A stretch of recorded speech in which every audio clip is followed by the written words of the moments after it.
Nandito pong muli ang inyong Kuya Aris para magbigay muli ng kwento tungkol sa ating bida na si Kulas Matikas. Actually ako din yun. Kulas dahil sa kanyang kagalingan. Sa pagpapatawa siya ay naimbitahan sa Hollywood para gumawa ng pelikula. Wow, hanep up to the highest level na ang ating bida.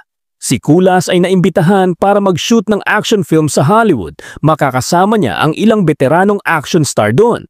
Sila ay masayang nagkukwentuhan sa location ng pelikula. Kasama niya sa mesa ang malulupet na sikat na action star. Pinag-uusapan nila ang gagawing eksena. Ang unang eksena ay nandun sila sa tapat ng helicopter para hintayin ang hudyat ng kanilang pinuno. Maya-maya pa ay lumakad na sila papuntang disyerto para tugisin ang mga kalaban. Ang sabi ng kanilang leader, sugod. Dali-dali silang lumakad. Ang ilan sa kanila ay lumuhod para paputukan ang kalaban. Samantalang ang ating bida ay wala sa eksena, malamang pumunta ng CR. LBM na sobrahan sa kain. Sa pagpapatuloy ng kwento, muli silang naglakad dala ang kanilang mga sandata at sabi ng kanilang direktor, malakas na sumigaw, "Akat!" Good job guys!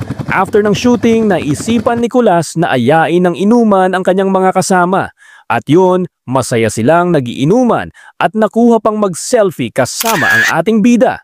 Katapusan nito ay di ko alam dahil nalasing din ako.